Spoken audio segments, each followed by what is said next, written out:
عاشور کے دن امام کے اس بوڑھے سپاہی کی جوانی سمجھ میں آ رہی ہے کہ امام کا بوڑھا سپاہی اپنے آپ کو جوان کیوں سمجھ رہا ہے؟ اس لیے کہ اس کا ہدف جوان ہے، اس کا ہدف بڑا ہے۔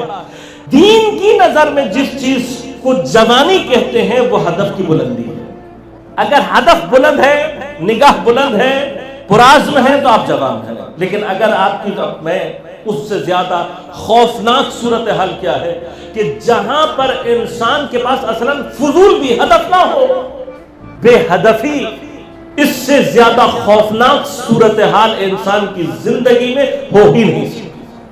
بل ہم ازل، جب انسان کو حیوان سے پستر کہا جاتا وہ مقام کون سا ہے؟ کیا یہ حیوانوں، یہ جو حیوانیت سے پستر ہونا ہے مطلب کیا؟ آپ وہ مجھے بتائیں، میں ابھی دیکھتا ہوں کون سا ایسا کام ہے جو انسان کرنے کے بعد حیوان سے پستر ہو سکتا ہے؟ وہ وہی کام ہوگا نا جو کہ حیوان بھی انجام نہیں دیتا۔ کیا حیوان اپنے ہم نوعان کو مارتا نہیں ہے؟ مارتا ہی نہیں مارتا۔ وہ کچھ جانوروں کو اللہ نے خلق اسی لیے کیا ہے کہ وہ اپنے دوسرے جانوروں کو مارے، ان کا کام ہی ہے، اس لیے ان کو درندہ کہتے ہیں۔ ان کا کام یہ جتنی بے دردی کے ساتھ بعض حیوانات بعض دوسروں کو کھاتے ہیں، بظاہر انسان اس لیول پہ پہنچ نہیں سکتا، نہیں پہنچ سکتا۔ لہذا اس کام میں اس اعتبار سے کہ انسان اپنے ہی ہم نوعان کو اتنی بے دردی کے ساتھ، اور اسی اعتبار سے جانوروں کی بھی رینکنگ ہے۔ جانوروں کو مار کر کھانا شیر بھی کرتا ہے، چیتا بھی کرتا ہے، بھیڑیا بھی یہ کام انجام دیتا ہے، جنگلی کتے بھی یہ کام کرتے ہیں۔ کتا کیوں ہے؟ کیوں پست ہے؟ اس لیے کہ جنگلی کتا وہ بے درد ترین جانور ہے جو جس جانور پر حملہ کرتا ہے اس کے مرنے کا انتظار نہیں کرتا۔ زندہ ابھی وہ جانور زندہ ہو تو اس کو کھانا شروع کر دیتا ہے۔ بریکٹس ہیں وہ، سمجھے؟ شیر کی اتنی سی صفت کہ وہ اپنے شکار کو جب تک وہ مر نہیں جاتا نہیں کھاتا اس کو قابل احترام بنا دیتا ہے۔ These are the values، یہ ویلیوز ہیں۔ حتی حیوانات کے اندر ان ویلیوز کی کنسیڈریشن ہے۔ بعض لوگ سمجھتے ہیں کہ ویلیوز جو ان کی کوئی ویلیو نہیں ہے، ایسا نہیں ہے۔ حتی حیوانات کی جو رینکنگ ہے وہ ان ویلیوز کے اوپر ہے۔ عقاب میں اور گدھ میں کہاں فرق ہے؟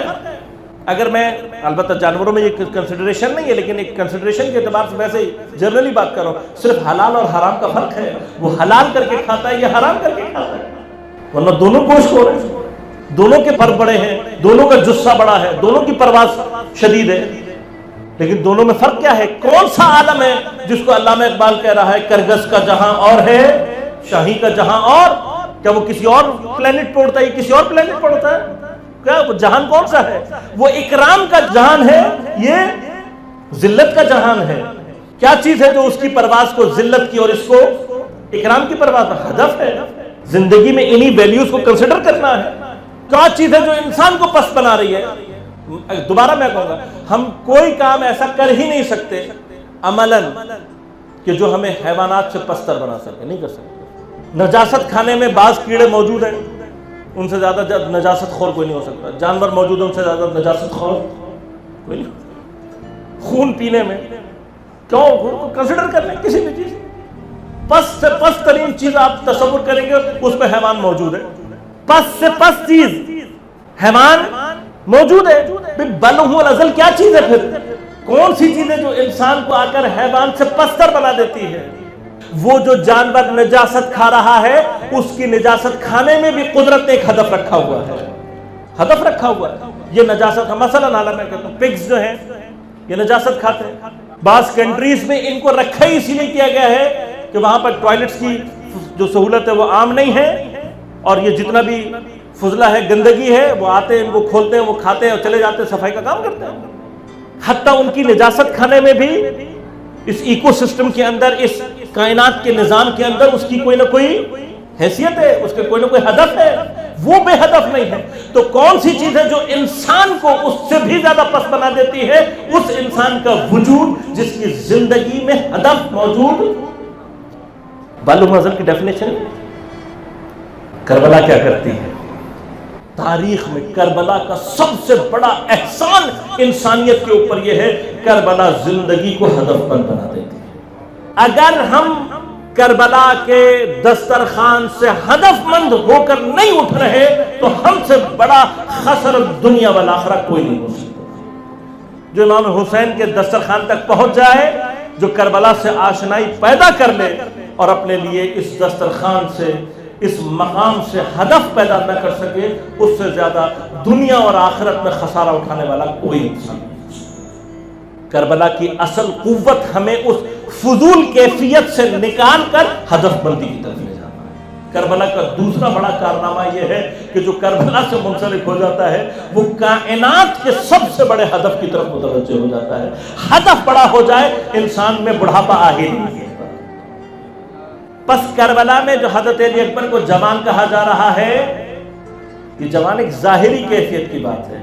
اگر جناب حبیب ابن مظاہر یا مسلم ابن اوسجہ سے لے کر جناب علی اصغر علیہ السلام ان تمام کا ہدف ایک ہے، تو پھر کربلا میں حسین کے ساتھ نہ کوئی بچہ ہے نہ کوئی بوڑھا ہے۔ اور یہی اب ڈیفینیشن سیم کرنی پڑیں گی جب یہ کہا جاتا ہے کہ اصحاب القائم شاب۔ امام زمان علیہ السلام کے صحابیوں کو کیا کہا گیا؟ جوان ہوں گے۔ اب یہ جوانی، اب میں اور آپ کیا تعریف کر رہے ہیں جوان کی؟ میں اور آپ تعریف کر رہے ہیں وہ جو لغت میں معنی کیا گیا ہے۔ دین کا جوان وہ ہے جس کے پاس ہدف ہو۔ امام کا صحابی وہ بن ہی نہیں سکتا جس کی زندگی میں بے ہدفی ہو، وہ نہیں بن سکتا جس کا ہدف چھوٹا ہو۔ ہدف اپنا، اب کربلا کا کام میں نے کیا عرض کیا؟ کربلا کا کام ہی یہ ہے، نہ صرف زندگی کو ہدف مند بنانا بلکہ عالی ترین ہدف کی طرف ہمیں